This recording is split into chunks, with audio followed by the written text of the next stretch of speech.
Dear friends, colleagues, architects, planners, urban professionals, civil society representatives, and all other stakeholders present today at Zoom meeting and also in Facebook Live.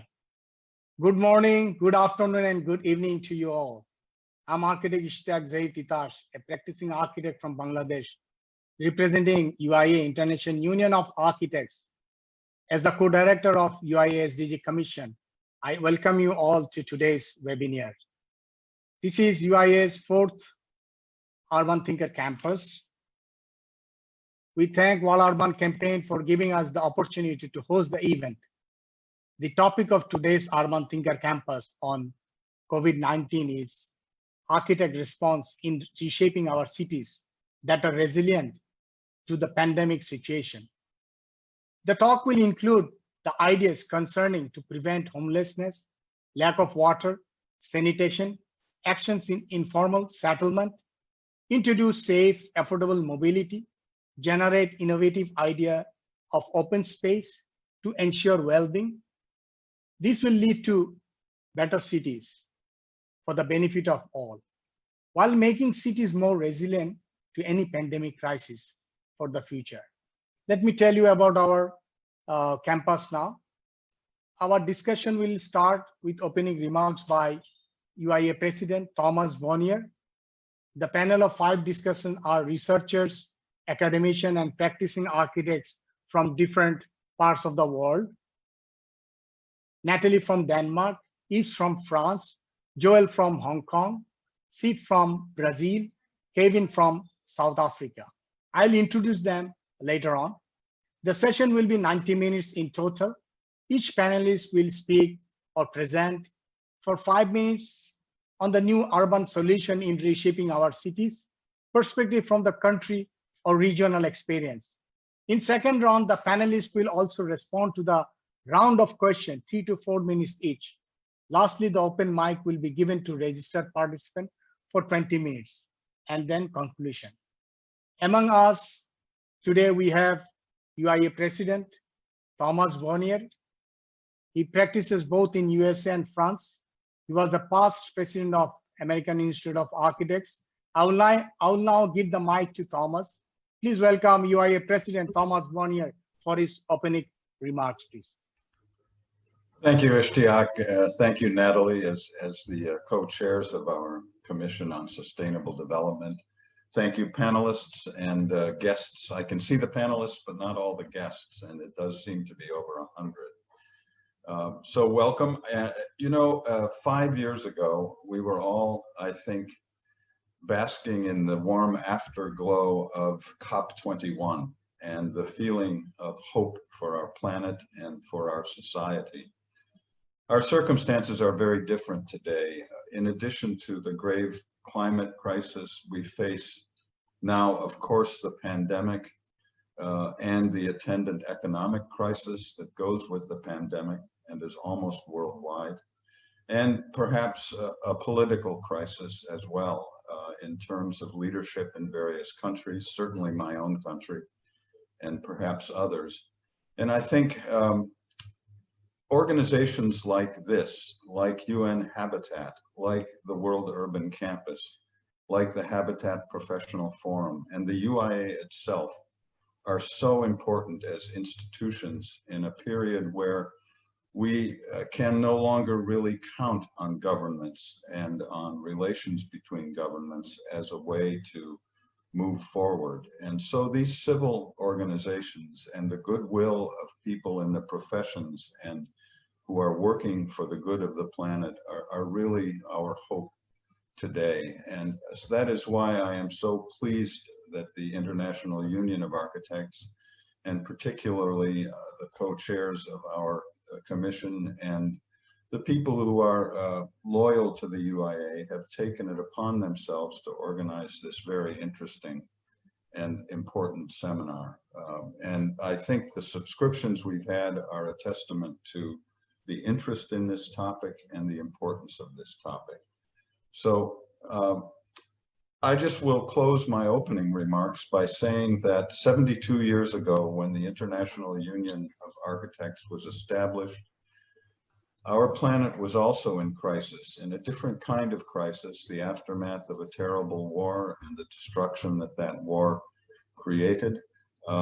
And architects of goodwill at that time from 27 countries, but now representing more than 100, got together and organized the UIA as an expression of hope and faith in the ability of design, of urban design, of town planning, of architecture, to improve the human condition and to advance us in the face of difficult challenges, many of which Ishtiaq mentioned at the opening: the plight of people who are impoverished, the difficulty of those who don't have access to space, to clean water, to food, all of these difficulties that so many on our planet face.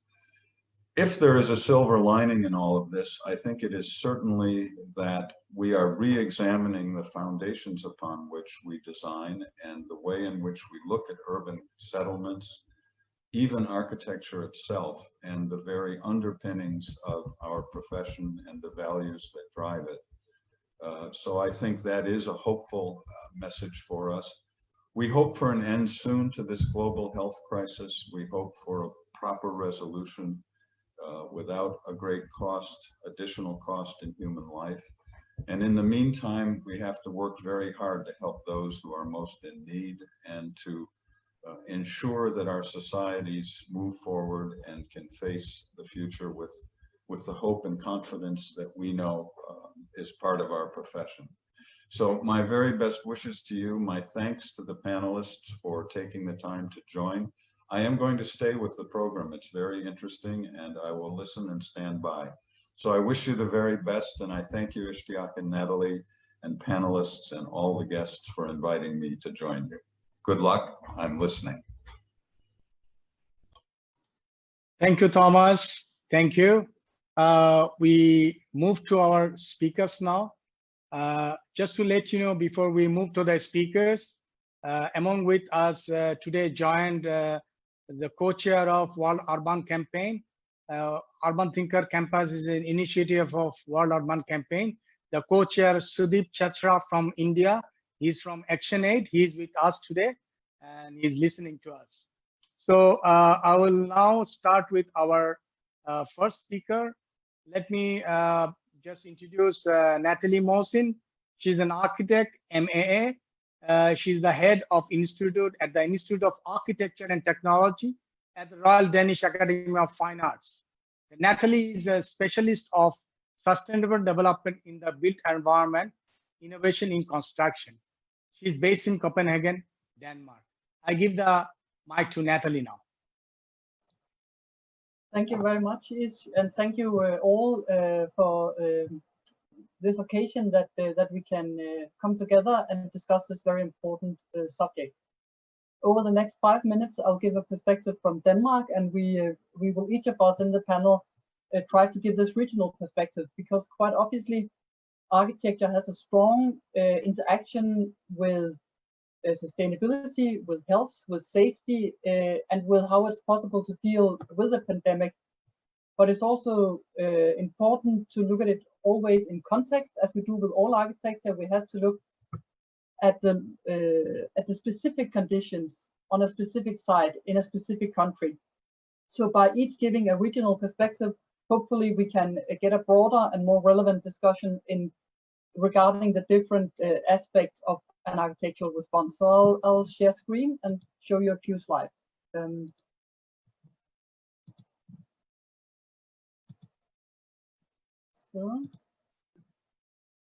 So the first slide I want to show you is an image of the iconic Arne Jacobsen, the modernist architect from Denmark, who among his many beautiful buildings did this hotel in Copenhagen. During the lockdown of the early days of the pandemic, the closed hotel lit up rooms to form this heart and the letter CPH for Copenhagen.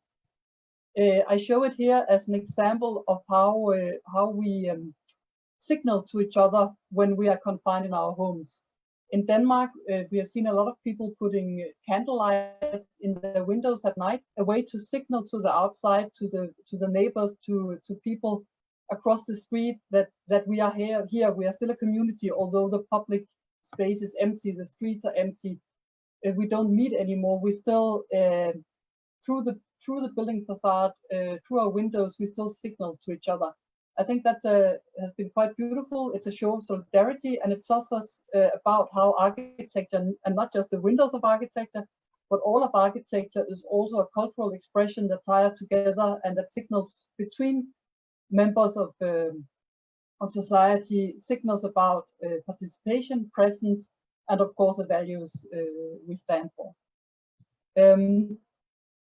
My second slide, and I know this has many different expressions across the globe, but that's the important aspect of how to create temporary or repurposed spaces for emergency services. And we have seen very many important initiatives in this regard during the pandemic. In Denmark, the most iconic has been the white tents. They have become an image of the popular mind, and they are testing sites that have gone up all over Denmark. It's an important aspect of architecture. It's always been important in emergency response, also to displacement, to humanitarian crises, that we can move fast and get a roof up fast to protect the vulnerable or to address a crisis. We have seen it in this crisis as well, and it's an important part of aspect of architecture that we have to continue to develop. For my third slide, I'm moving towards the gradual reopening of society. We have had experiences with that over the last couple of months in Denmark, and it's going on now many places in the world with all the complications that are held together in this difficult question of how to reopen societies safely. It's in Denmark we had a very quick and efficient close down. You would still see Denmark on the top 15 on the deaths per million capita, but we had a very early and efficient close down, which helped us towards never overwhelming our healthcare system, but also helped us towards being able to begin reopening fairly early. Reopening is not easy. It's super complicated, even in a very well-organized small society like the Danish. And we have a lot of experiences that I hope that we can be able to share through the UIA COVID Hub, because a lot of other countries will be going through similar situations. I chose the example here of the schools, because that's a key part to get society working, is to get schools opened again, both for the sake of the future generation, their education, but also to get parents back to work so that society can function. What you see here is examples of the Danish approach. On the one image, show a guide with inspirational ideas, as it's called. It's inspiration for easy solutions. It's a lot of easy ideas for how to work in existing buildings, subdivide simply by tape, by string, to help people stay in smaller groups, and in that sense contain and curb spread.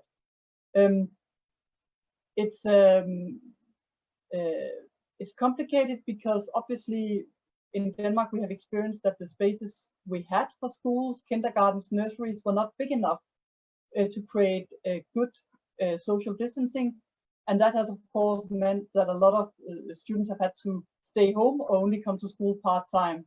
But part of the problems have been solvable in the architecture, in the built environment itself, by simply subdividing and creating new organization, new logistics, new movement, by one-way movement through corridors, by marking space and dividing it between different groups of the personnel.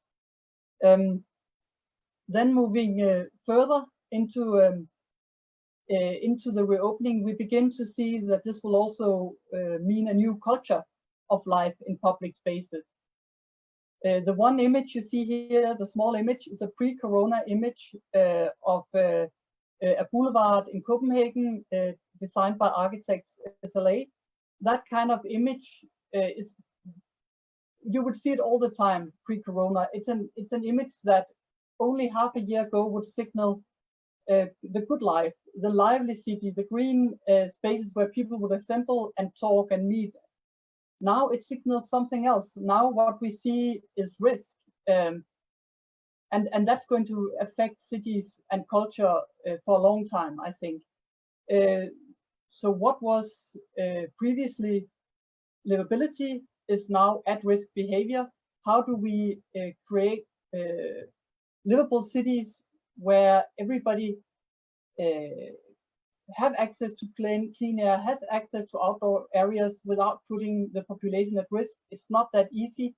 And if you look into public spaces after the pandemic, you see something more like the image on the other side: regulation on how to use spaces, and of course, fewer people using them. At the current moment in Denmark, if I'd shown an image from the lakes today, it would be closer to the pre-corona way of using spaces. But of course, we are not coming back to the old normal, not now and not for a long time. The final image I wanted to show is just a few quick thoughts on future implications. I think we will get back to these discussions later in the debate. But just to say and strike like a few notes, and these are all Danish examples, we will see a lot more design for security. Already over the last 10-20 years, we've seen a lot of security design move into our spaces. We will see more. On the second image, with this is the Odetallet housing block by Big. I'm showing this as an example of green space as something you enjoy visually, but do not necessarily go out into.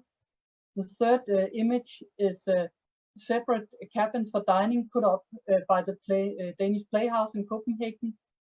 Are we going to rejoin communal activities? Are we going to try to keep separate also when we leave our homes eventually? Further down, two images of the central shopping street in Copenhagen, the Strøget, the pre-corona, post-corona.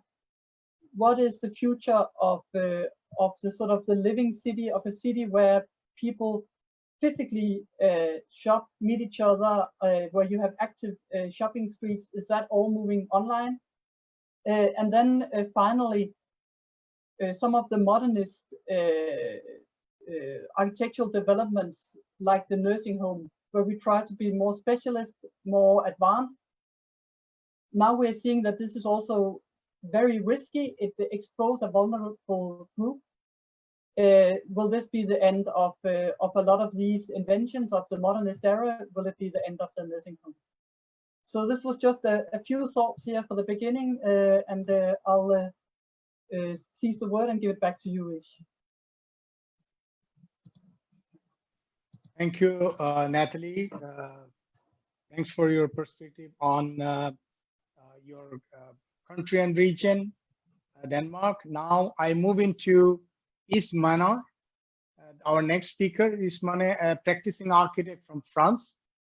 Through his trade union activity, he has been engaged for years in holistic environmental approach within a professional training organization campaigns. So the architects understand the role they must play to rebuild resilient world.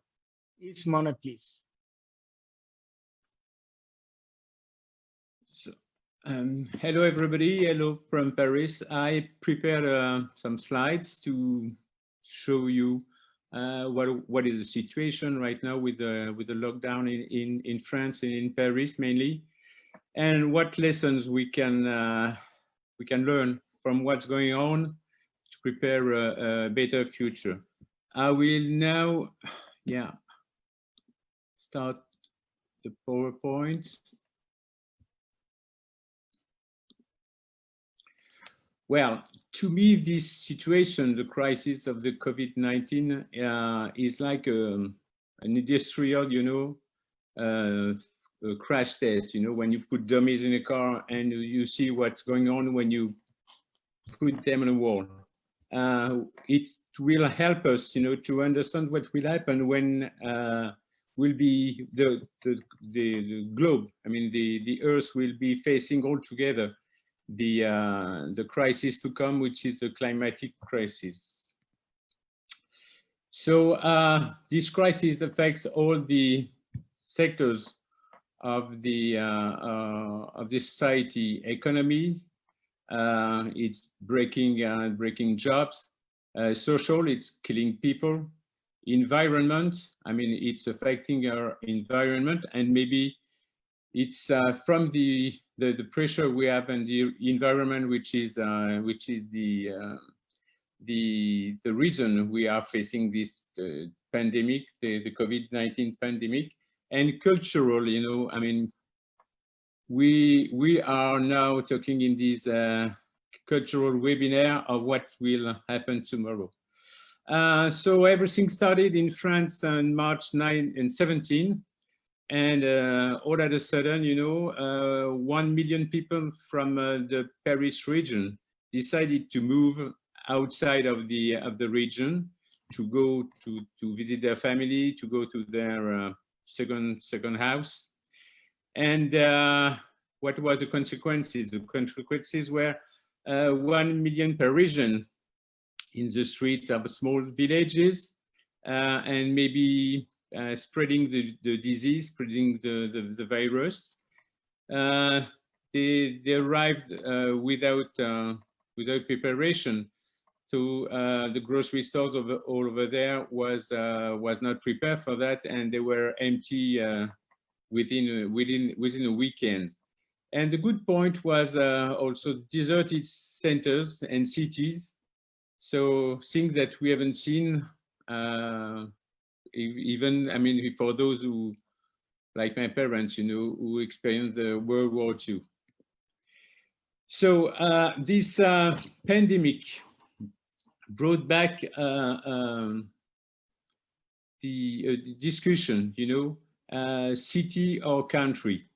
I think we have to take care and not to jump right away on the home sweet home situation, you know, because we know that it means this individuality means that urban sprawl, and urban sprawl meet pressure and nature. So we know that this nice animal, the pangolin, you know, was not prepared to see so many people, and we were not prepared for the virus it was bringing.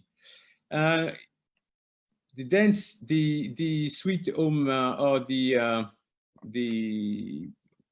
country, going back to the country movement means also that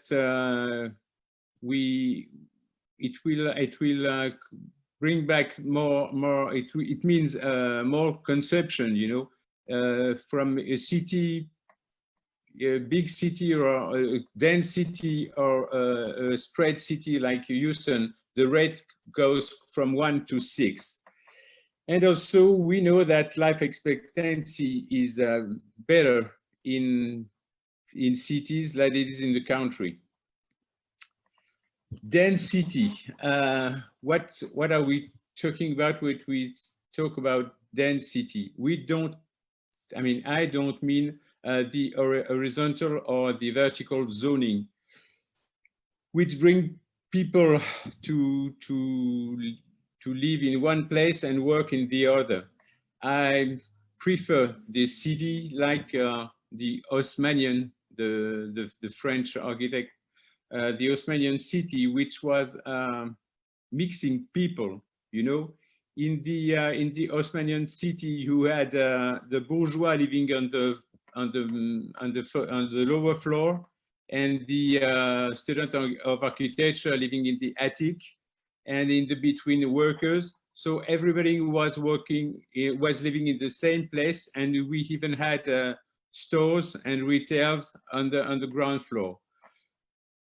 Also, we could see that during the lockdown, the confinement, the rate of pollution was dropping. It was in Paris, it dropped by 30%, which means that if we take care of the way we are living, you know, we can have a better city, and a safer city and a healthier city. Healthy. It's not the first time the population, the population all over the world have to face crisis. I mean, in celebrity and pandemics, you know, are things that we already experience. And at the beginning of the before World War II and after World War II, the answer that were given were architectural solution. It was ventilation, cross ventilation in the building. It was balconies. It was whitewashed facades. That was a way to try to stop the virus and the epidemic and the unhealthy situation. Let's make a focus on balcony. I found out that balconies, you know, in the 80s and to the end of the century, balcony disappeared in the French architecture. Why? I think there was many reasons. One of them is, of course, vaccination, you know. So they were, to cure, you don't have to you could just have a vaccine, and that was nice. Also, ventilation. With the mechanical ventilation, cross ventilation was not anymore, was just an option. And also the misuse of balconies, you know, people don't take care of their private places, and it can affect, it can bring fire to the city. And so that was something that some of our clients, you know, were, and the response was to tell the architect, I mean, forget about the balconies. But they made a comeback at the turn of the century, and now this is the kind of architecture we produce. And I mean, new architecture with balconies, with outside green spaces outside, but also a comeback of the city, like the Osmanian city, that comes also with the so-called gentrification. But I mean, it means that we have the activity in the city, not outside the city, like with the modern architecture movement, which was putting the activities outside the city. Now there's a new step that we are making. I call that agri-city, like agricultural city, like not aggressivity, but agri-city. It takes its roots in history, in the history of architecture, with the garden city at the beginning of the 20th centuries, and now it brings a solution. You know, I mean, one of the problem we have to face is to find land for farming. And in fact, the city can be the solution for one part of the solution for the problem of bringing the consumer closer to the producer, and maybe makes the consumer become a producer. So there's many examples, like the one you have, the vertical farm, the roofs turned into vegetable gardens, and the green spaces, not with grass but with vegetables and with things useful, and with things that can solve the problem of food. I mean, we experienced that during the lockdown. You know, we realized that we are very weak, and we really rely on what's going on from far away. And what happens if there is no more means of transportation? So maybe we have to think of a much more local way, much more local source of farming and of bringing food to the city itself. Sorry to interrupt. You have only 1 minute left, please. 1 minute, no, it's not enough. I mean, I'm kidding. Wait, just one point, you know. Okay. When we arrived, I mean, excuse me, I forgot. All of a sudden, you know, overnight, 40% of the Parisians became remote workers, and I mean, it's not easy to sleep and work in an apartment, in a bedroom, which is at the actual code of construction, which makes the a room from 9 to 12 square meters. So I think that there's maybe one lesson we can think about is to make apartments bigger and much more adaptable, much more flexible. I think I told you about area, the surface of apartment. I mean, we'll now talk about distances. As architects, we know distances, and all of a sudden, the distance, which is, I mean, what I can touch, what I can see, what I can grasp, become social distance. Social distance meaning I can touch you, and you have to step back. I mean, well, if we have a look at the actual buildings we are building, you know, most of them are made under a certain regulation, mainly fire regulation, that reduces the width of a corridor, the size of a classroom. And now what we experience is that because they are too small, they are not wide enough, the schools have to close. One point on the homeless, you know, that's a situation we are, I mean, in France, we are facing all year long.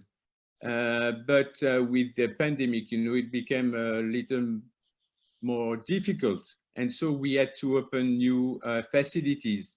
I don't know, but if you are aware, but the film festival in Cannes could not open, but the whole festival opened for homeless. Basic needs, if we look back in time, you know, we had the Wallace fountains, and now they found they made not so nice, but they are still there. Because when you are in the street and you can wash your hands, it's nice to find a fountain, but the city and the infrastructure has to be prepared for that. So that's a point that should be added to the future resilient city. Mixed city is also an aspect, and I will stop with this example. You know, at the beginning of the 20th century, all over Paris, there were the so-called bains-douches, places where you could swim, where you could practice sport, but also where you could wash yourself, wash your clothes. And with modernity, you know, all the apartments were included bathroom, toilets, and so on. So they closed part of this. They stopped providing this service to the people. And I think that's maybe something we should think about, and think to that when we make a public facility, we should design it so in a way that in certain circumstances, like a pandemic, it could be open to everybody and to needy people who need them. And also it could be something in the building code, you know, for the public facility and maybe private facility, so that in certain conditions, in certain circumstances, we could have much more sanitary facilities for everybody. Virus, the last one, the virus, you know, I mean, we are remote workers. We are on webinar right now, but we have to think that we have to think also to prevent the privacy and to prevent our documents, our life, and to think about the virus and hacking that could be made by in economical with economical purpose or political purpose. Thank you, Yves. Welcome. Yeah, thank you very much. This is a very diverse topics you have covered within your. You had some more slides. I'm sorry about that, the timing. Now I will move to our next speaker, Mr. Joel Chan. He's the chairman of Planning and Urban Design Committee of Hong Kong Institute of Architects and vice chair of Hong Kong Professional Green Building Council. His many award-winning projects shows great emphasis in environmental and social inclusive design consideration. Mr. Joel, please. Hi, Eve, could you stop share your screen? Eve, could you stop share your screen? I can stop sharing. Okay, you're right. No, I'm not sharing. Not anymore. You have to stop the sharing. Okay, okay. Is it okay now? Okay. Yeah. So, hi everyone. This is from Hong Kong. So, I think all, as you know, Hong Kong is a high-density city. So, typical metropolis. So, today I would like to share with you what we are doing and what we will be doing in future for our city. So the pandemic situation did affect everyone in various aspects. And in the professional sector of Hong Kong, we are affected by from macro to micro scale. Traditionally, Hong Kong is highly praised for its high efficiency and high density miracle, and is a showcase of the success of the capitalism. But in fact, in this pandemic, it promised to reveal whether this is the best way to plan our city. Do we have other priorities other than efficiency? So traditional Hong Kong has a central CBD. I think for those who has been to Hong Kong, you probably have been to this CBD district. Because of this planning, actually most of our population did need to commute every day for sometimes some people maybe 3 hours, some people maybe 2 hours, commuting from the outskirts, the residential area into the CBD area, as you can see in this red zone here. So this is a dilemma. Actually, those most poor people and underprivileged people, they spend a lot of time traveling to the CBD, but the richer people actually live closer. So is it the right way if we are going to expand our city? So the pandemic situation actually prompts us to rethink about what should be our priority. So whether we should actually decentralize our CBD to create more job opportunity, evenly distributed or distribute better within the territory. And the people living in the outskirts could probably enjoy a better living and a better living standard and also a better life.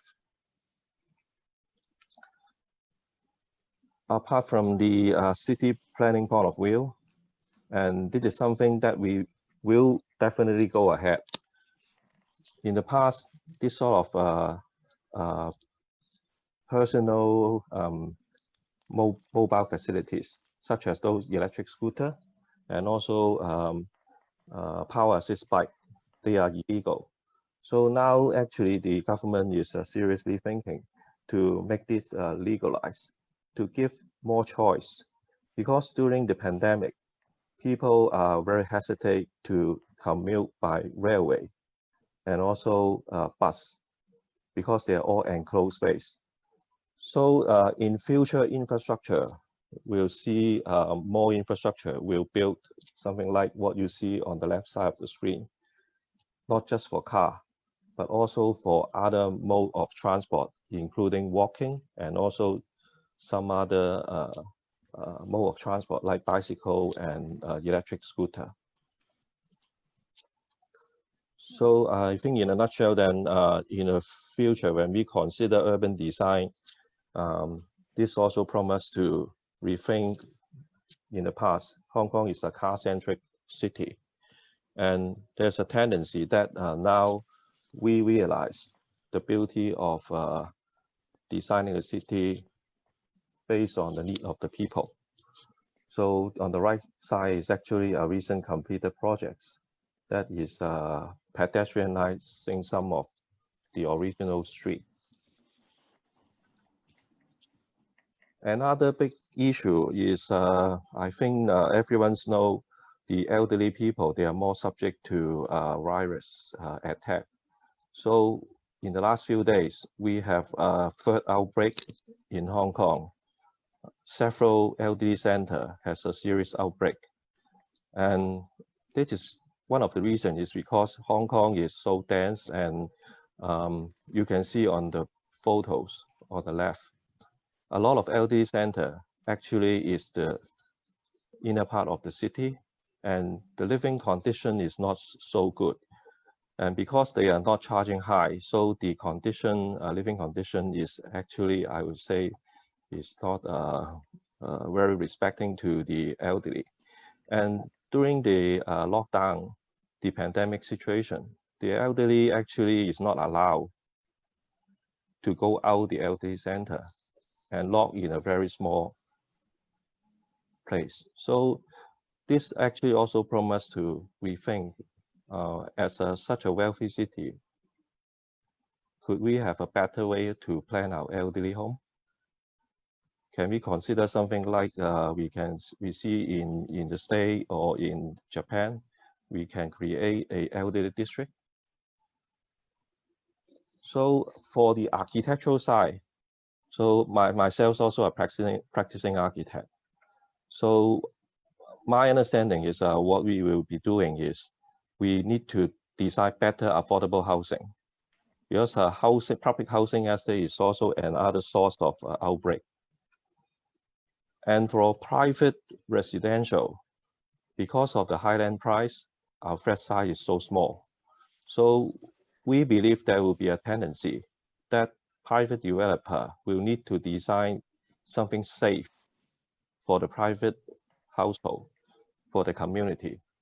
So such as one example like this one, with a, on the roof, you can see the communal space.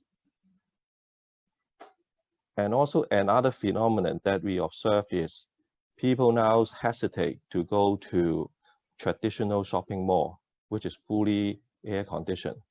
So some shopping mall in the past were designed to be passive ventilated and passive lit. So all these shopping centers now become much more popular because people feel they are much safer to use this type of facilities. So we see this is also another trend in Hong Kong to rely more on natural ventilation and natural daylighting. Joel, So, you have only 1 minute left, Joel. Yeah, Sorry more to or less, interrupt. 1 minute, yeah. yeah, it's fine, more or less finished. So another is the quarantine camp. Many of our architects actually did contribute. This is the Hong Kong way of dealing with quarantine camp. So we built using modular unit. In few weeks time, we can finish the project, but of course not as fast as the mainland China friends. So they can build within 10 days. But all these actually architect is now contributing, and you can see in the middle of the photo, there's a very complicated drainage system, which we believe eventually would become, some of this design will becoming standard design in the other domestic building. So several slides, in future, what will we be doing? Some of our public buildings should be disasters expansion and conversion ready to deal with the disasters in future. Our clients now is already asking, our detail must be easily to clean and antivirus. And also we are now doing things trying to be touchless design. For example, the toilet, you finish all your job without touching anything. And finally, the lobby design also will need to be revamped. Together, the applications of the technology as well. I can deliberate further if there's Q&A on my presentation. Thank you. Thank you, Joel. Thank you very much. We got the Asian perspective of what's going on and what we are going to do next. Now, I would like to go to our next speaker. He's all the way from Brazil, architect and urban planner, Cid Blanco, Jr. His specialties are in housing and urban development policies, governance, strategic planning, social inclusion, and citizen participation. He has more than 10 years of international experience in UK, Latin America, and Caribbean, and including UN agency. Please welcome Cid Blanco from Brazil. Thanks, Zish, and thanks, my colleagues. Good morning and good afternoon to everybody. It's a pleasure to be here and to listen to those wonderful thoughts and experience all around the world. Different from my colleagues, I think each provoked me to talk a little bit about what's going on in Latin America. And I've been looking through some news about what's going on here, and it's quite impressive if we realize that nowadays that 26% of the COVID cases in the world are in Latin America. And that if we take only 3 countries of the whole Americas, which means we're including the US, we represent almost 50% of the COVID cases around the world. So there's something happening here. The numbers are increasing, different from other places in the world where numbers are starting to become under control. Our numbers are getting high and high every day. And if we start thinking about what does it mean, it caught our attention to other types of numbers. And then I would like to share with you a little thought about the people living in informal settlements around the world. We are almost 8 billion people in the world, and we have almost 2 billion people in the world living in informal settlements, which means more than 12% of the population are living in these conditions. We also have to remember that by 2030, we will have 60% of the population as urban population. But are we talking about people living in urbanized cities? Do they have access to all the basic infrastructure needed to have good health conditions? Is this one of the reasons why Latin America is facing now all those increasing numbers? Maybe. And when we think about that, we're not only talking about people living in informal settlements, but we still have to think about the homeless increasing every day due to the crisis. Not only the crisis because of COVID. Latin America has been facing a financial crisis in the past 5 years, on and on. The past decade was the decade of Latin America, where you could see in The Economist the price going up, and then just a few years later you could see the same price crying, because we are facing a huge financial, and not only financial but also political crisis all around the countries in Latin America. So what we have done in Latin America in order to change this urban reality we have been facing now. Unfortunately, we have been focusing our urban policies and especially our housing policies on the market. We used to be famous around the world about Islam upgrading, especially in the 80s and the 90s. Everybody wanted to come to Brazil to see what we were doing, or to Colombia, to Medellin, to find out what the amazing work we have done.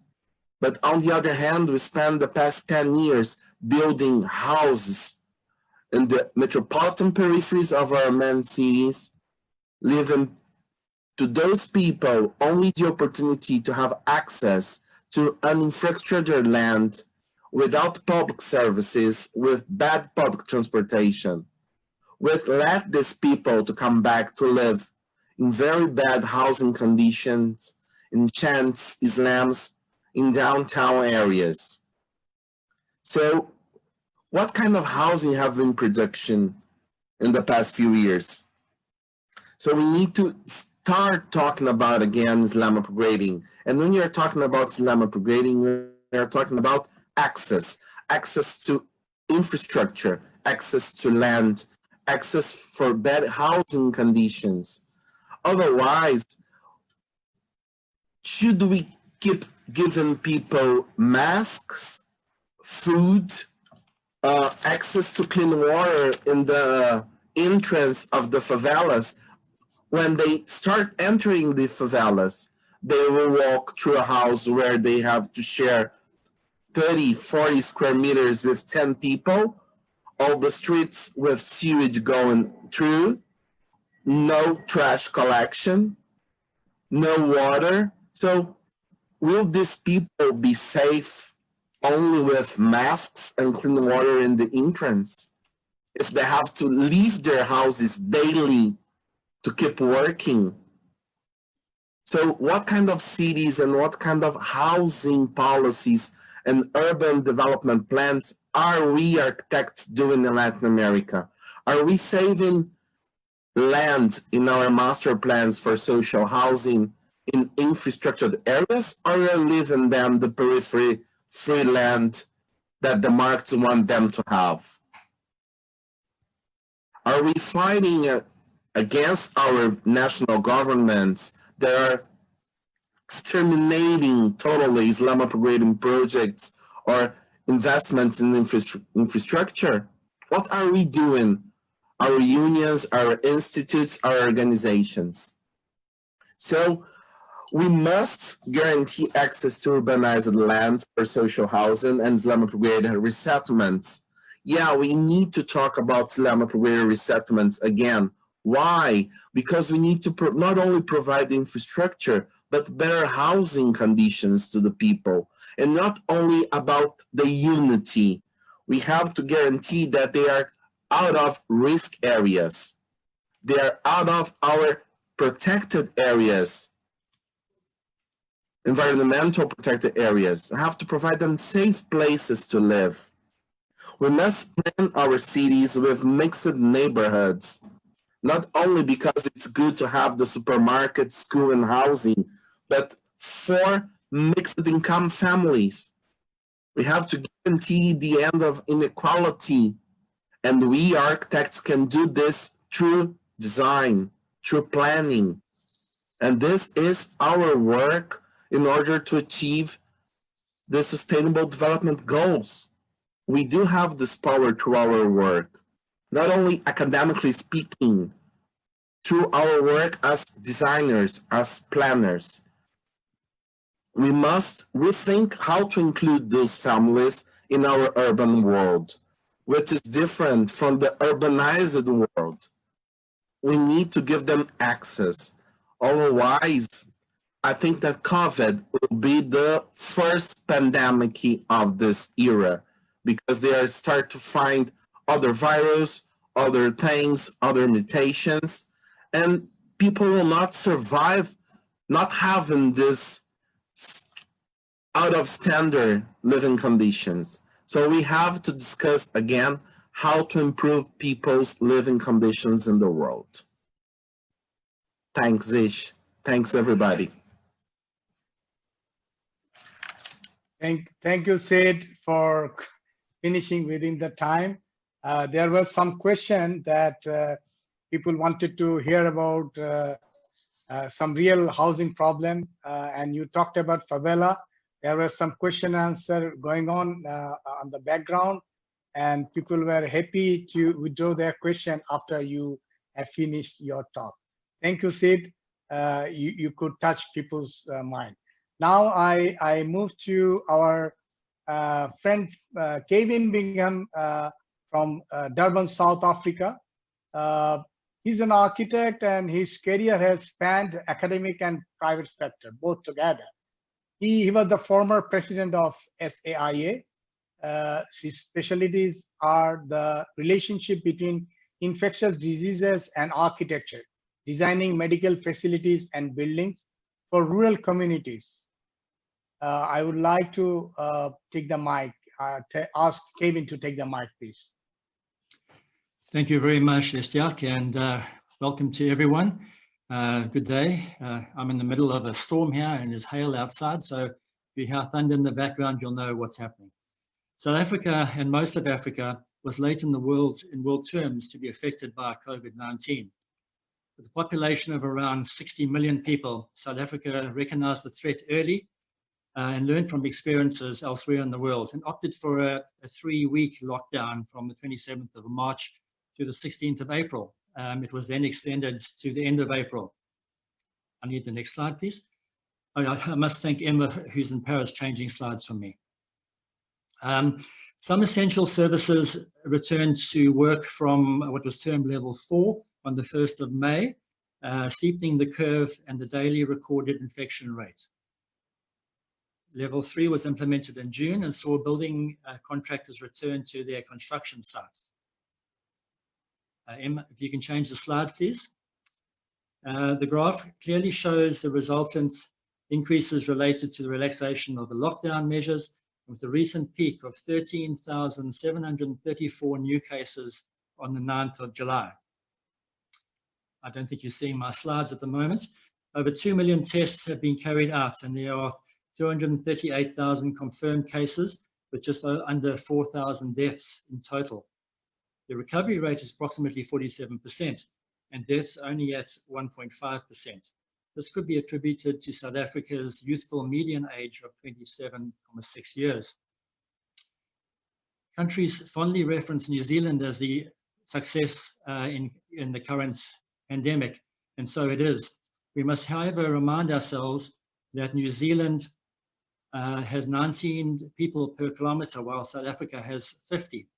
We must also consider that the population of one city, Johannesburg, is over 5.5 million people, close to New Zealand's entire population of 5 million, and has a population density of 3,400 per square kilometre. More importantly, New Zealand has a gross national income per capita of $42,670 US, while South Africa's figure is around $6,000 US. 2016 data shows that approximately 1 in 7 households in South Africa lived in informal dwellings. And this figure, with this figure being higher in metropolitan areas where 1 in every 5 households is an informal dwelling. Khayelitsha is the largest township in South Africa, covering 43.5 square kilometers, with close to 2 million people, all located in these informal settlements you see on your screen. The density is 46,000 people per square kilometer. And so the question is asked, what is the architect's response to reshaping our cities that are resilient to pandemic situations? What the current pandemic has done is highlight the disparity between the wealthy and the poor. I've mentioned space, and I've also mentioned income. The epidemic has, for the most part, removed the daily subsistence income from the poor. And space that was originally limited to sleeping for a short part of the day became the impossible lockdown isolation units for now over 100 days. The reshaping of cities has largely been the prerogative of the wealthy, while the poor have incrementally created their own planning on the fringes. While academia well-intentionally provides a balanced curriculum, its focus on the generalist produces graduates best suited for first world employment or foreign shores, with a handful remaining to address the city but not necessarily the areas where the pandemic is most likely to spread. In fact, in South Africa, only around 7% of building plans are submitted to the local authorities under a professional architect. The bulk are submitted by technologists or draftspersons. So my response to the question on the architect's response to the pandemic is arguably not enough or very little thus far. So how do we address this? As architects schooled in the making of space, it is our duty to address this question. Private space can remain largely unchanged, but it is the public space that requires addressing. What is public space? It is, inter alia, public buildings, hospitals and clinics, schools, marketplaces, community centers, and public space of the street. These spaces of public interface and circulation become the breeding grounds for illness, and their management and control, offering safety and security to the inhabitants, must become the focus for the majority of South African architects. Current COVID interventions for the homeless include secured tent towns with little consideration of social distancing. Empower Shack, addressing shack spatial densities, have recently constructed these intervention projects also in the Cape, nominated recently also for a RIB award on the outskirts of the city. The benefits, if I can go to the next slide, please. The benefits of natural light and ventilation and the respiratory epidemic are well known and may need to be reviewed in these examples. The mistakes made in South Africa in regard to the 1918 Spanish flu and the fever hospitals of the time are being addressed. One example is the repurposing of the Cape Town International Convention Centre as a quarantine centre. Further care in the separation of movement, circulation, and divisional areas is being reviewed in medical facilities, and the lessons learned will translate into all public spaces. I've recently been involved in a study of the increased risk of contracting airborne diseases in medical facilities through the US-based Fogarty Fellowship. The study records the buildup of carbon dioxide in spaces as a marker for risk. One sample was the KADK District Hospital in Cape Town. Some images I've shown you already. Designed by ACG architects, this is a good example of the use of courtyards and a mix of natural ventilation and selected air conditioning spaces. The area studied fell well below the recognized risk levels, with the greatest readings being in the staff rooms. Our public outdoor spaces in Khayelitsha are currently being studied with the community's participation for upgrading. I will elaborate further on public spaces when I come to this question section. Thank you very much.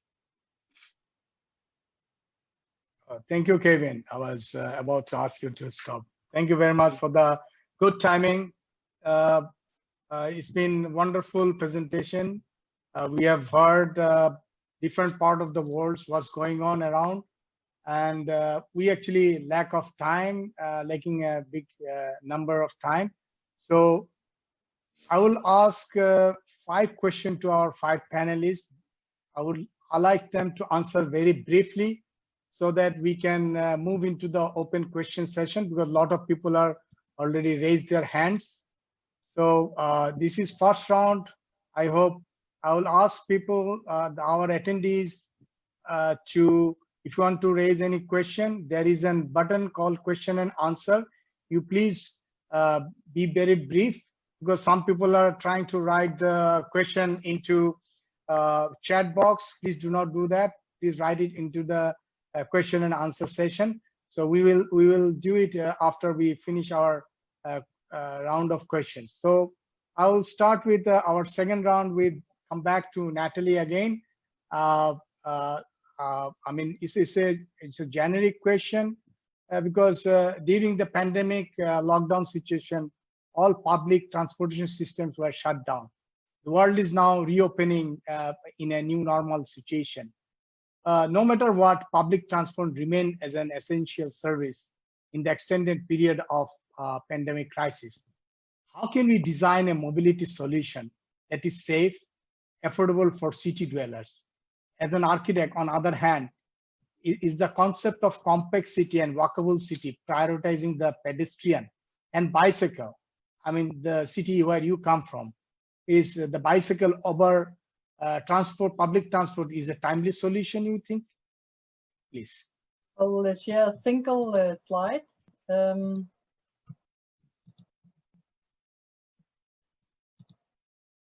Let's see, it's here. Yeah. Well, I think when we talk about the safe, sustainable, and affordable mobility, what we have seen during the crisis is really a stress test of what we already knew, that a lot of places in the world does not provide this kind of mobility. Mobility is not affordable, it's not sustainable, and it's not safe.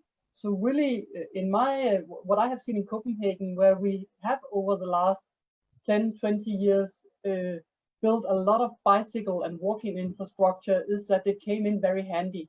We needed it in this situation, just as we needed generally to create more sustainable and safe mobility.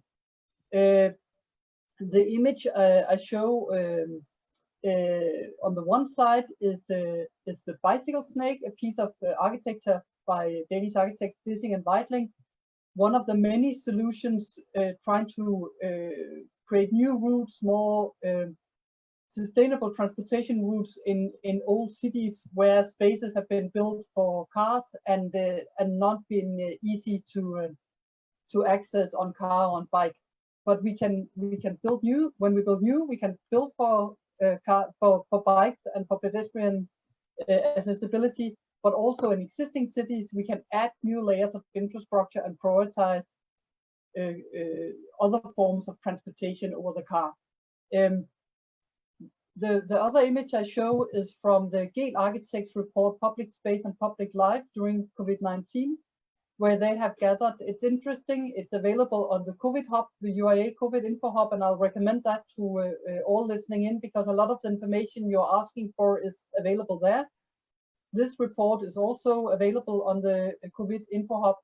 And it's interesting because Gale Architects have collected data from Copenhagen and a number of other Danish cities to try to understand how public space has been used during the lockdown and during the COVID situation. And actually, although overall mobility has gone down all over the world, also in Denmark, what we have seen is that local movement by pedestrians and by bikes in local areas where people live has gone up. And really, I think that just shows us that that we have to develop cities where, just as what Eve was talking about before, and what also Joel was talking about, these long commutes, the long movement from here to there, we have to make cities that are sustainable. And with sustainable, I mean, of course, sustainable in an environmental way, but also in a humane way, that you can have that you are able to live a life where you are, that there's access to the outdoors, that there are green areas in each local area, and not just somewhere central or somewhere some hours away. We have to think about context in smaller, with a smaller reach context where you can bike or where you can walk. And then, of course, when we connect those smaller local contexts, we need the metro, we need the train, but we should certainly continue to build out a infrastructure for bikes and for pedestrians. Thank you. Thank you, Natalie, for your brief response. Now I move to Yves. This is another basic question to any architects. I mean, staying home is the most effective prevention measure to fight COVID-19. But there are around 1.8 million people in the world who lack adequate housing. Without adequate housing, it is impossible to carry out social distancing and good hygienic practice. Some people do not even have shelter. Current cities miserably fail to cater them. So how do urban professionals, we are as an architect, provide a solution to prevent this homelessness situation?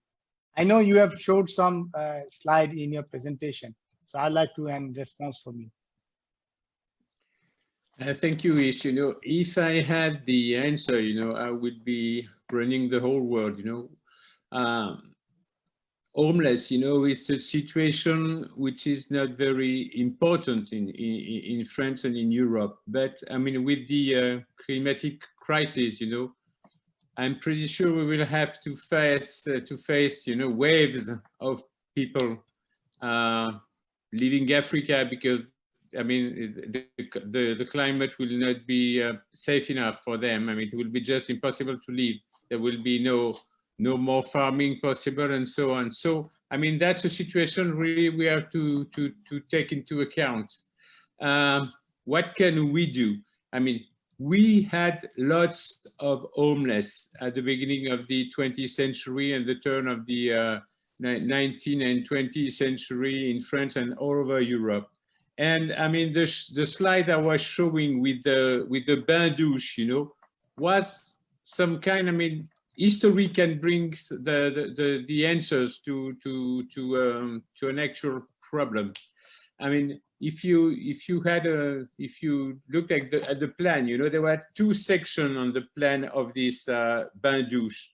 One was for the sports facilities, and the other one for the sanitation. You know, when you go to the swimming pool, you have to take a shower. But I mean, this shower can be used also by somebody else at some other time of the day. And like also gymnasium that can be turned into dormitories or into shelters.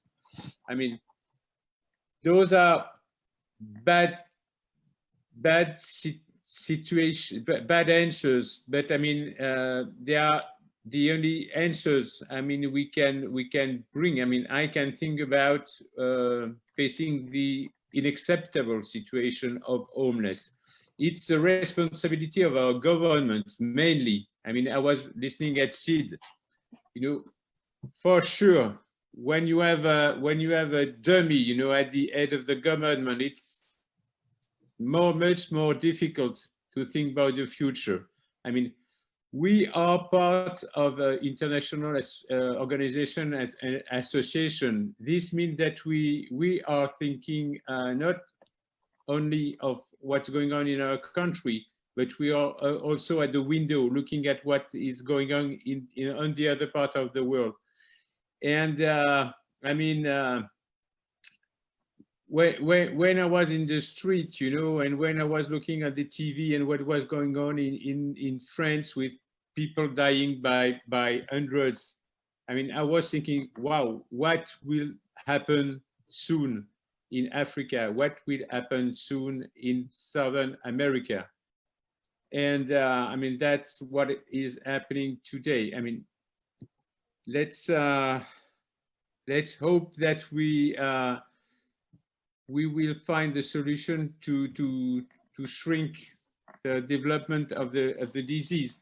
I mean, the answers architects can bring, you know, the only thing that I can think about is for the future, for the next waves, for the next pandemic, is to incorporate in our program, in our design, you know, flexibility, adaptability. I mean, one city hall or one bain douche, you know, can be used as a bain douche, as a city hall, but also can share facilities just in case of emergency. We have to think about that, you know. That's my point, and thank you for asking.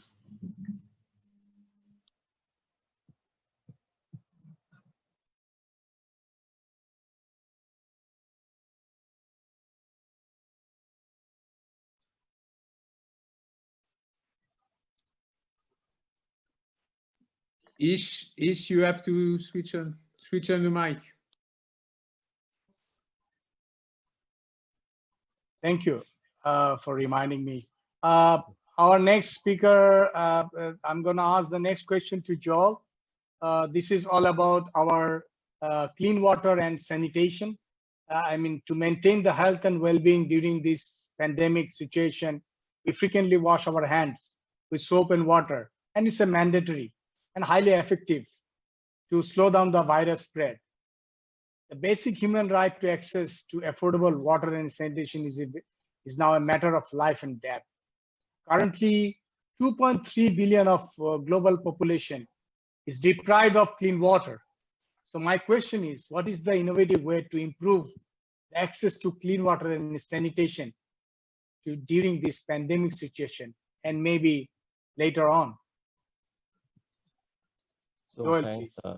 yeah, thanks, Eve. So I'm not a scientist, but I would like to answer from the angle of an architect. So now I would like to start from the sharing of my one of my previous slide. So can you see the screen? Yes. Yeah. So this is a blow-up of one of my earlier slide.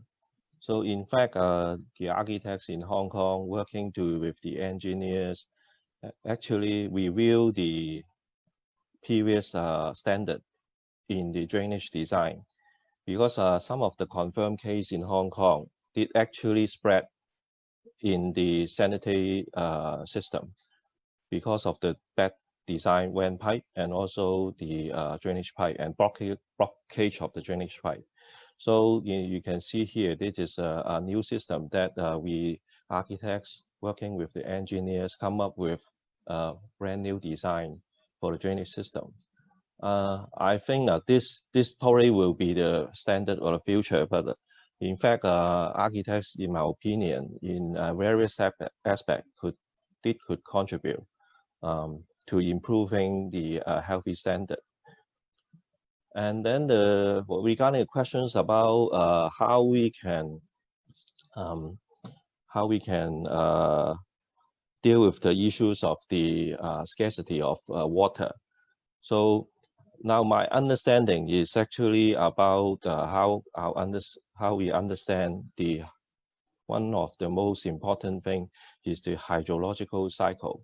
It's same as important as the carbon cycle. So what actually architects I think could be contributing is I would say is three things. How we can retain the water before they are going back to the sea, and how we reduce the use of water, and then how we can help to recycle the wastewater. So to retain the water, actually, of course, engineers will build reservoir and dam. But for the architects, what we can do is how we can capture the water, of course, underground, in the air, and also how we can reduce, capture the water that's supposed to be going into the natural ground. But they are because of our design that we pave everything, and then all the water just run off to the sea. So all this actually architects can contribute. And how we do the open space design did affect the amount of water that we are spending on doing irrigation, and the water that is not utilized and then just gone into the sea. So the last thing is how we can actually reduce the use of water by adopting grey water recycling, and also, for example, some roof to collect the rainwater to store up for reusing. So all these actually architects could contribute in the building process.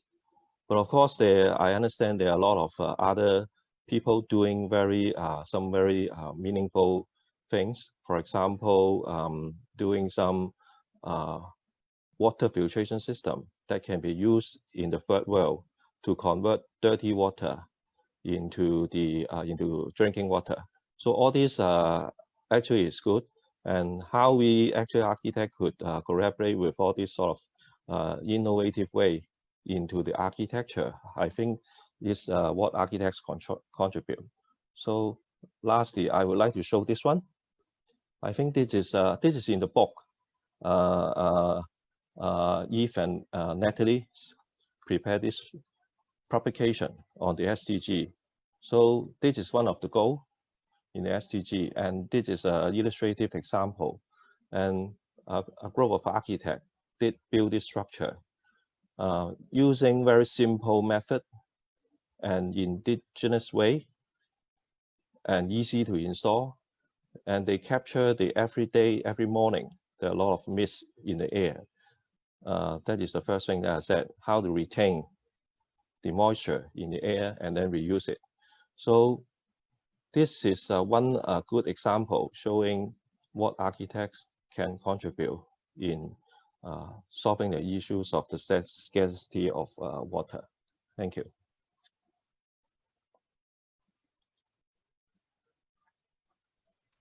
Thank you very much, Joe. It's been your Hong Kong experience says that the architect through designing issues in our life. Now I go to our next speaker. Sid Blanco. Obviously, to Sid we'll be asking about informal sectors. Talking about, you already talked about favela, but around 1 billion people in the world are living in slum right now. My question is, what would be the adequate action in poor and densely populated areas, particularly informal sector? And further to that, how can we help plan, design, build, manage cities to make communities more resilient to future health crises? Because managing cities is a big problem for us. Sid, please. Thanks, Ish. Like I mentioned before, I do believe that we have an important role in planning our cities. And we cannot disconnect housing from access to land. If we can guarantee, first of all, land for reshaping the cities and reshaping these slums, because we know we have very well organized slums all around the world with open streets, even open spaces. But due to the economical crisis of the past few years, density in slums have grown increasingly. So we need to provide these people better living conditions. So we have to reshape those places. They need access to air or to natural light. Rocinha, which is very famous in Brazil, it's one of the highest cases of tuberculosis. It's close to middle age. So we need to change that. So we have to provide access to urbanized land, access to social housing. We have to guarantee this in master plans, in regional plans, because in metropolitan areas, housing is a metropolitan issue. You cannot solve housing in metropolitan territories without discussing with all the municipalities involved in this process.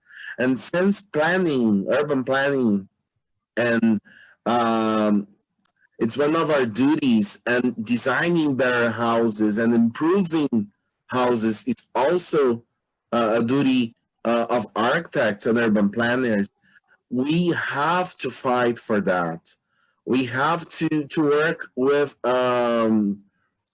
renewing some houses, look into our downtown abandoned areas and provide access to abandoned warehouses, harbor areas. Why we only talk about renew and we think about skyscrapers, new offices, hotels, fancies?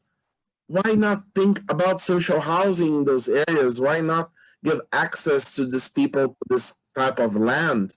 And we have to discuss the improvement of slums. We have to talk again about slum upgrading, because these people also has the right to remain in those areas.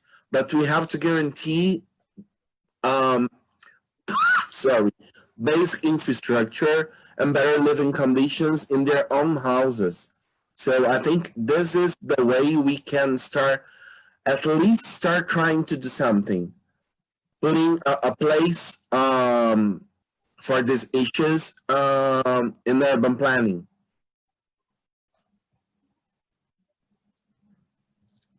Thank you, Sid. Thank you very much. Now, our last question to Kevin. I will expect a very brief one because we are almost run out of our time. We'll now open, after Kevin's answer, we will open the floor for the open mic.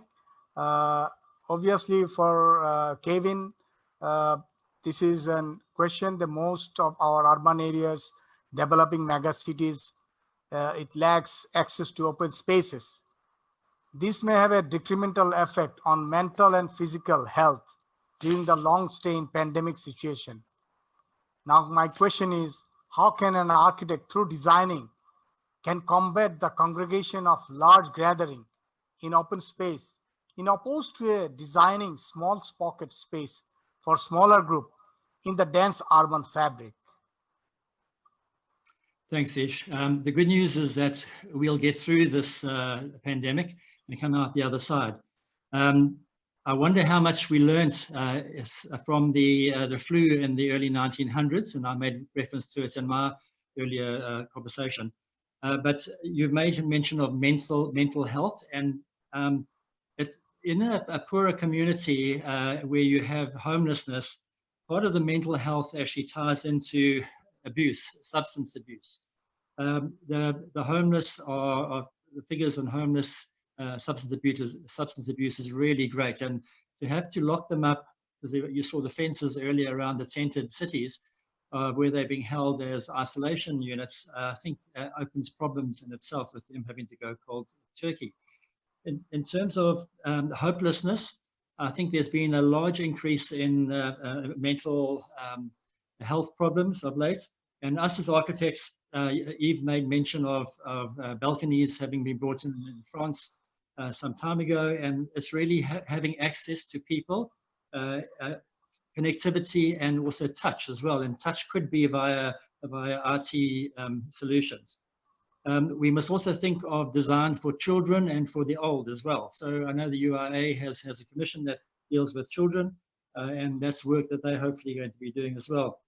In terms of gatherings, small or large, you saw the squatter camps, and it's really, as Sid was saying earlier on, it's actually formalizing these areas to put spaces in between them to actually create open spaces. You can't have 5 or 6 people locking themselves down in one room. In terms of architecture and larger scale new projects, architects should consider the ground floor as an opportunity for public to engage with each other and to spill out onto the streetways as well. But it's really difficult when you have a poor community without food and without employment to actually expect that they're going to be able to isolate themselves for any period of time. So the importance is upgrading and upliftment. Thank you. Thank you, Kevin. Now we have almost finished our time, 1.5 hours. But I think we will take some questions because a lot of questions are here. Even our opening remarks, our UIA president also have a question here. So floor is open now. I've got almost 20 questions, but we cannot take all this question. I will start with one that is towards Natalie or Yves. It says that Mr. Baudif. So when we are talking about COVID-19, the problem is mainly dealing with the standard that we use to apply for development of activities and the behavior of the users. In my point of view, it does not affect the shape of the envelope of the space. So it can be a question or a comments, you can respond to that. The behavior, can that affect the shape of the envelope of the space? Yes, well, Natalie, please. Well, I would say that both yes and no, because obviously I think if you talk to Thomas or to the staff of the UIA headquarters in Paris, which is a very tall building accessed by the elevator, that's a very difficult building to use during a pandemic like this one. My son's school, on the other hand, which is a flat building with many doors to the outside, is easy to subdivide into lots of little units where you can come in and go out and have your own bathroom and not meet the other groups of students, and thus contain spread from one group of kids to another. So certainly the typology, the distribution, the way we organize the logistics can make it hard or difficult to adapt the use to this situation. And I think, again, as I said before, some of the core values of sustainable development, making buildings humane, making them environmentally sustainable, actually plays along with the health concerns. Natural light, natural ventilation, a distribution that has a humane scale where you can also feel at home, access to the outside, all these elements which are qualities that we want in architecture also help us in a crisis like this one.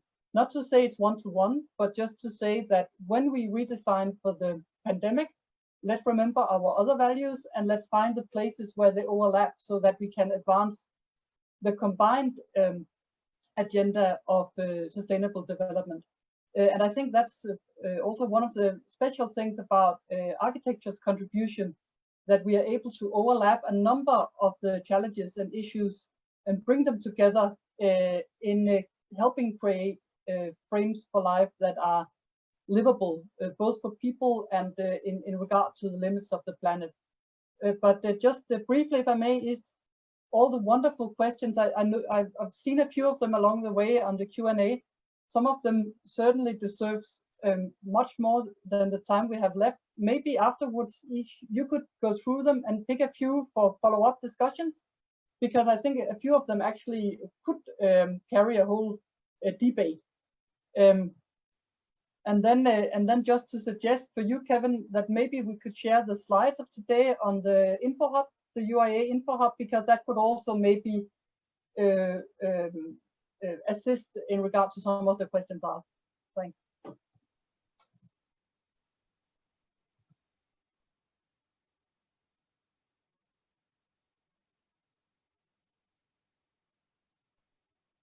Can you turn on your mic, please? Yeah. Okay. Next question is from Sandeep Chacra. He is our World Urban Campaign co-chair. His question to Yves. He says it's a great presentation, while Yves raised the issue of French housing and mixed housing. The key question in divided cities based on class or race, etc., is the question of worker access to land and workers' housing. It will be good to hear ideas and visions of workers' housing and the right to city itself. That's a big debate, actually. How can lessons from pandemic inform the future of cities in terms of the above challenges? Sandeep Chacra from ActionAid. Maybe it's a big question, but you can answer in a very shortly.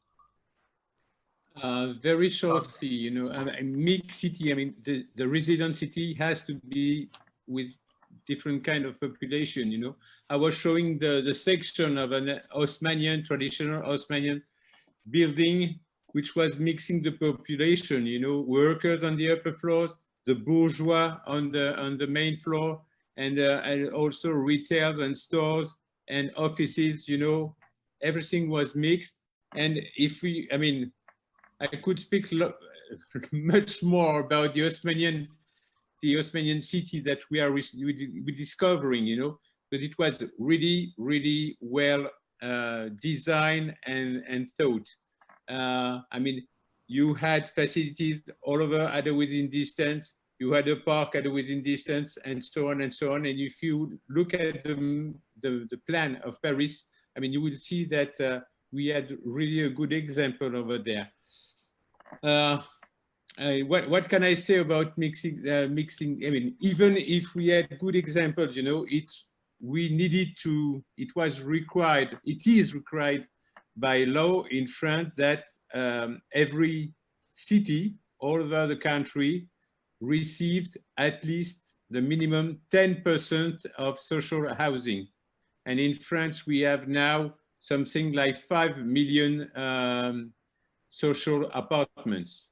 So I think it's a problem for the architects, but it's mainly a problem for the society and for the governments and for the politicians, you know.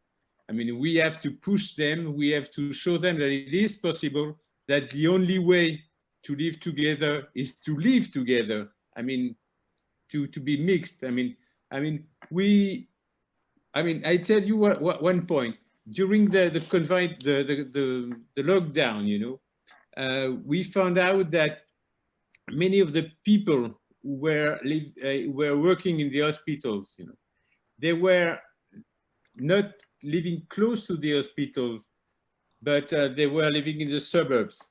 So the government decided to pay for the cab, for the taxi, for them to go back and forth from their home. I mean, the next solution is to bring them, the guy who is sweeping the floor, the guy who is selling the cigarettes and so on, you know, if those people could be living close to where they work, that is the solution, and that's something we have to put in plans. Thank you, Yves. I will move to the next question to Thomas. This is a very fundamental question for our organization, a global organization like UIA. The question attendee has been anonymous, but I will still take note. The question for Mr. Thomas is, in your opening remarks, you have mentioned that the governments are playing politics, institute, and civil organization can provide support, guidance, and help. My question is, if government do not acknowledge this institute, even if they have support from general people, can they be effective, the institute? Referring to the incident of USA leaving WHO and other incidents, how important do you think is the relationship between institute and government? Can institute enforce the governments? Thomas, please. Well, I think the first thing I would say is that perhaps as never before in my lifetime, I think in the developed world, there is now support for and recognition of the basic amenities of urban life. And I don't know if Yves Monod would agree, but I think in Paris, there is an entire generation, and perhaps two, that have never known the city without automobiles or thousands upon thousands of tourists. And in the last months, I think these people have seen what Paris can be like when it is used in a reasonable fashion and when the streets are given to the people and not to vehicles. And I think this is happening all over the world for people who are in positions of comfort and advantage, it must be said. And so I think in response to this question, if governments do not reflect the desires of the people or the wishes of the people, then the government must be changed. And I fervently hope that is going to happen in the United States next November. I make no attempt to conceal my feelings on this matter. We are very poorly led. I think a number of other very important countries are very poorly led at the moment. We have allowed private interests and narrow interests to dominate public life. And it may take a crisis of this dimension, of this nature, to reverse many of these things. So again, I end where I started. I think if we find that our governments are not responsive, if they are incompetent or incapable, or in fact hostile to the public interest, then it is institutions like ours, like the International Union of Architects and the United Nations organizations, and with all of its flaws and all of its difficulties, the World Health Organization. These are institutions that carry a flame we cannot allow to die. And I think it is up to each one of us to act in a political manner and to assert the values and the knowledge that we have and can bring to the table. And again, I think there has never been a time in my life, for sure, where the public has been so receptive to new ideas. Think what you will about the mayor of Paris, but the fact that she has been reelected, to me, indicates there is popular support for this reversal of the use of public space for private interests. And that's a very important trend that we can seize upon. That's a long-winded answer, but I believe fervently that if we show examples of things that work, if we point, as Natalie and Ishtiaq have done in the SDG publication, to solutions that are appropriate to a particular geography, to a set of ethnic and cultural underpinnings, to economic conditions, people will seize upon these examples and they will find ways to adapt and use them. It's a wonderfully valuable role, and it has a place in Durban, where Kevin lives, and in Hong Kong, where Joel lives. These ideas work on every level in every society. Ish, I want to thank you and the panel for putting together this fantastic session. I've been looking at the comments. You have a wonderful set of reactions, so congratulations and thank you.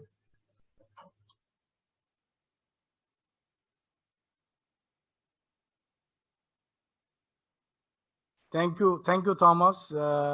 It's true that governments have started to listening to peoples.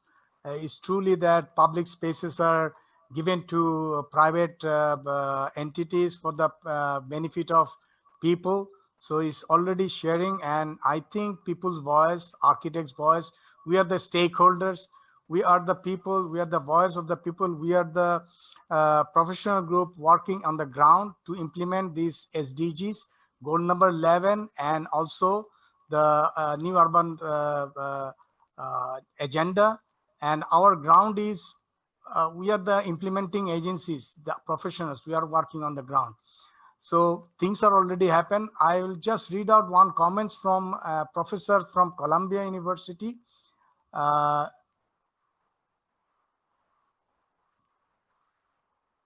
Just a second.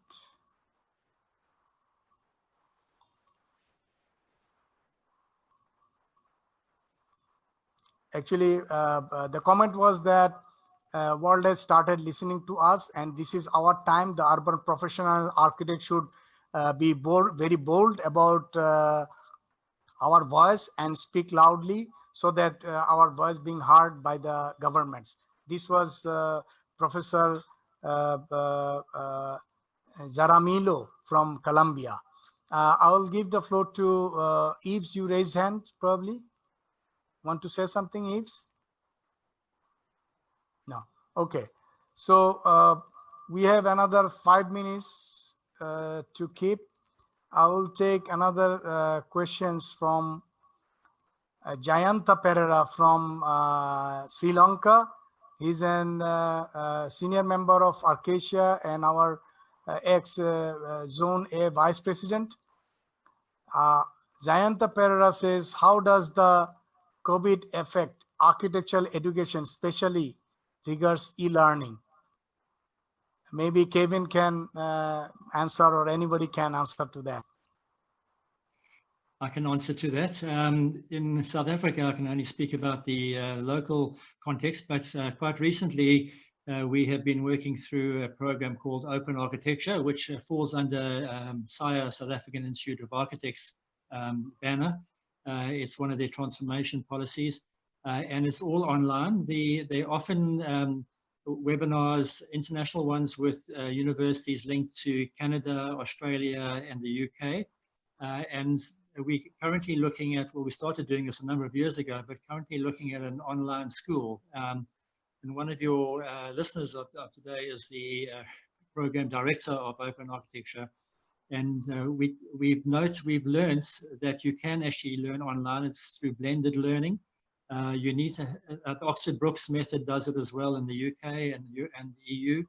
And what we found is that at the same time, we've run both the same course online with engagement, where the students not ever meet. They meet maybe 8 times a year, but for the rest of the year, it's all done online.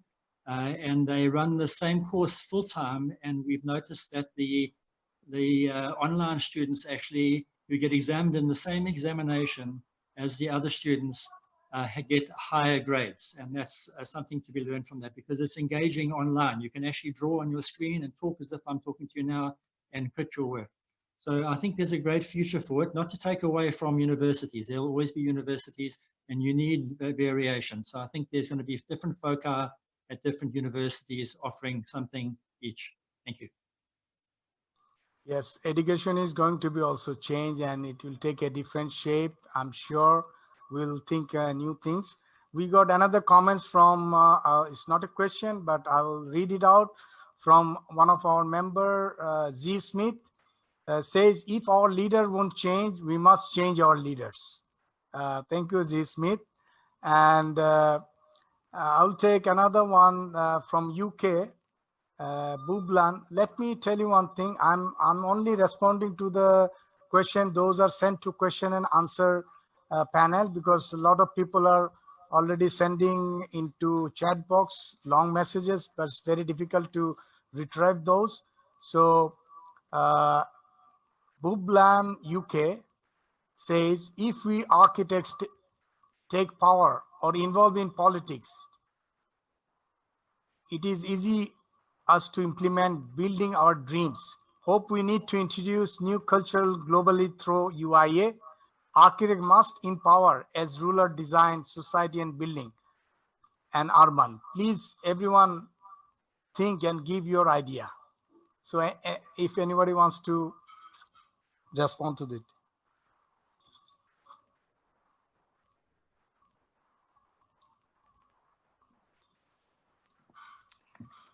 Ish, maybe I will try to add some words about after that question. I mean, we are asked many things, but we have to be prepared to give the right answers. You know, the world is getting more and more difficult. More and more social problems, technical problems, climatic problems, and so on. So, I mean, what I wanted to add to my presentation is that, I mean, if we want to be the conductor, you know, we have to prepare ourselves to this special task, very difficult task, and learn and learn and learn again, and keep learning. Because I mean, the solutions are not that easy, and we have to be able to work with people. We have to be able to communicate. We have to understand, to understand what we can ask to the specialists and so on. I mean, learning, and then after that, we can rely on our imagination. If I can also jump in there, I think it's critical that organizations like ours take the lead. The engagement with governments, I think, is critical, and the architecture and architects need to be taken seriously in the world. The value that we bring through our lengthy education is something that needs to be understood and respected. So I think engagement with governments needs to be improved on. Our own marketing, for lack of another word, of what we do and what our value is, I think, is something we can work on further. And I raised a question about, or I was raised a question about education earlier. Contextual education is critical. We need to actually be dealing with the problems of today. Architects are battling in their offices around the world at the present moment with the lockdowns. Many have closed and many have lost projects because construction sites have slowed or closed down. And so I think there's a repurposing that needs to take place, and this is an ideal opportunity. Thank you, Kevin. And we have one last question from Bangladesh. She's an architect, Samsunnahar Munni, BR. She's working with local government department. In current global high-tech information technological development time, when digital communication is very advanced, and on the other hand, people are homeless due to catastrophic flood, landslides, or riverbanks, due to environmental pollution disaster, and during the COVID-19 crisis, what is the role of architecture and engineering practice during Corona pandemic? This is a generic question, but at the moment in Bangladesh, we are, along with the pandemic, we had a cyclone, we have managed. Now we are having flood, that is also we are managing. So this is a natural disaster we fight every day and trying to resolve our issues. So if anyone can answer to that, please. I think I can try to answer, Ish. Obviously, I think that when she mentions, especially if she's working with local government, and we are in the time of technology, but we're also in the time of in the era of data. We have a lot of data available in order to help us developing our programs and projects. So we should start not only working with inspiration, but also with accurate data in order to develop our projects. So how to fight against floodings or landslides and things like that. We have numbers that shows the percentage and when it happens, when it's going to be safe, the highest, the lows. So I think that we should add accurate data to our work, especially those related to risk conditions. We know we are living in climate change times, and when it used to rain, now it's dry, and when it used to be dry, now it's raining, and it's quite difficult to plan a lot of things.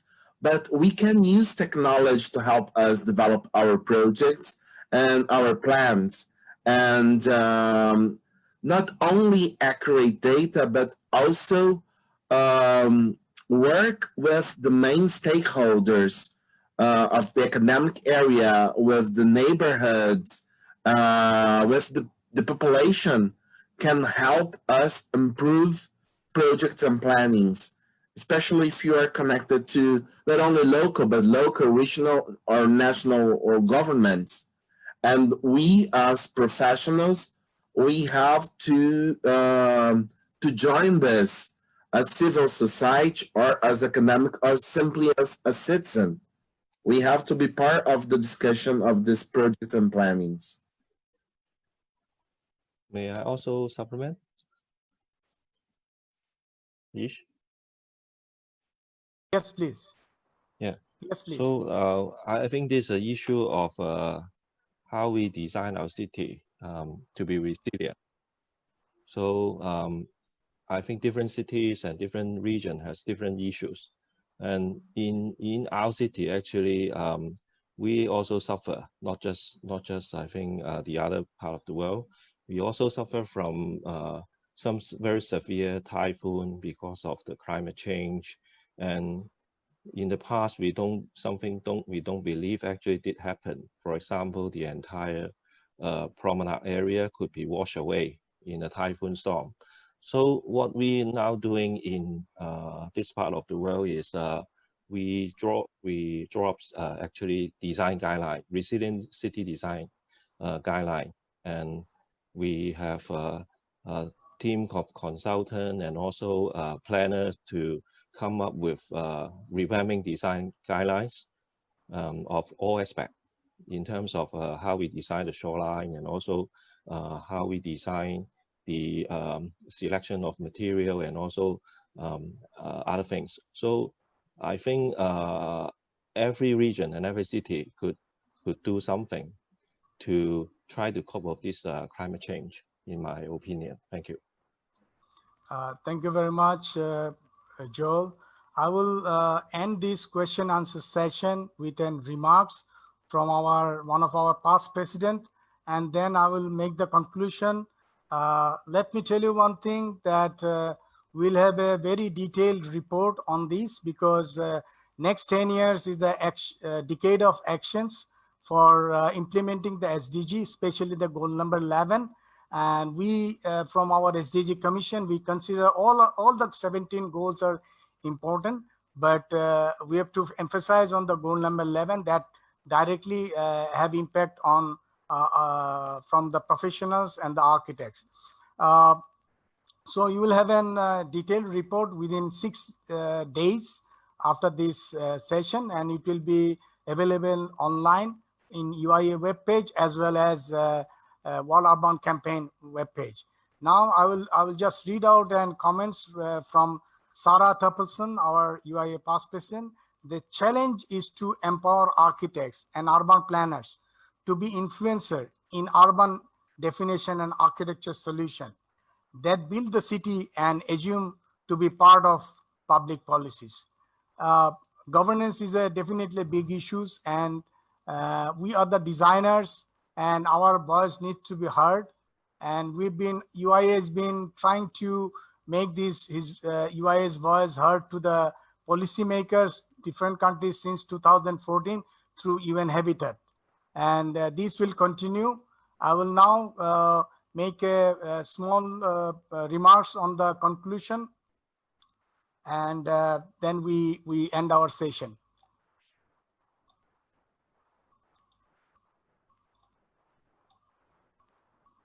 So those who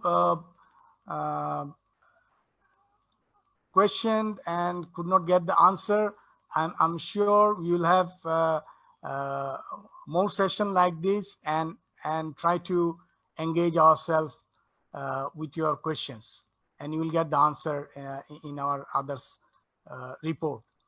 Now, one thing we did not talk much about, but very briefly covered, is the climate. The conclusion, I would think that the climate has become more priority now.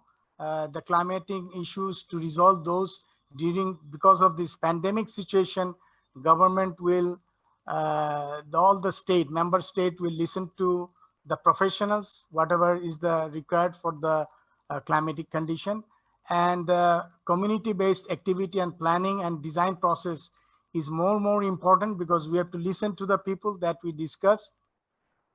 And how the society manage the large gathering space and larger events. We talked about gymnasiums that's transformed into private spaces for the people for living. So designing theater, stadium, any large infrastructure becomes challenge for architects in future, how they can be reused during the pandemic situation. We have to seek new solutions for housing and resolve the issues of homelessness. And recently in Copenhagen, UN 17 Eco Village, a new paradigm already is in place. So solutions are coming up, and the new concept of shared housing also challenged due to COVID-19, the social distancing measure. So housing is a big issue, and that's been discussed here. The change in behavior is another issue that we, as a people, our privacy level is going to be compromised. And in China, they use the QR code to locate the people, where they are going, and tracing peoples. So this will affect the privacy level of our people, and also designing. So designing appropriate sanitizing system and slum upgradation is more prioritized. The public space will be redefined. And finally, we talked about favela, the slum areas. The informal sector has to be recognized as an integral part of our cities. And the right to design. This is a question raised by many people in the session I have seen. So that right to design must be available to the poorer people, underprivileged people, marginalized section of our society. And this is how we as an architect, we as a professionals can really serve well to the government, to the people, and to our society. So by saying this, we'd like to conclude our session. Thank you very much, everybody. And hopefully you will get the all these session papers within short time. And I would also like to thank our all speakers for their time and effort. If anybody wants to make any last comments in 30 seconds, you are free to do that. And also I would like to thank our UIA secretariat for their hard work. And this was one of the big event where 447 people have registered, and we have a huge number of Facebook viewer. And also we had attendees, more than 180 people which is shown up as an registered member. If anybody wants to make any last comment from our speakers, and I would like to, before I leave, I would like to thank our team at Paris, Emma, Paula, Sonia, everybody for their hard work. Please, anybody wants to make any last comment? I'd like to, Ish, just to thank you, first of all, and other panelists, as you already have done. And just to remind people that should they want to ask further questions, they can go onto the UIA's website and look at the COVID-19 Information Hub. And there is a contact email address there that they can ask further questions beyond this. Thank you very much to everyone for attending as well. Thank you for attending. Yeah, Hong Kong would like to thank Thomas and UIA give us an opportunity to share our voice in here. Thank you. That's why we exist. And the last and not the least, I would like to thank all the partners, Institute of Architects Bangladesh, KADK, Hong Kong Institute of Architects, South African Institute of Architects, and Brazilian Institute of Architects for their generous support and with all the resources. Thank you very much. Thank you all. See you again in next webinar.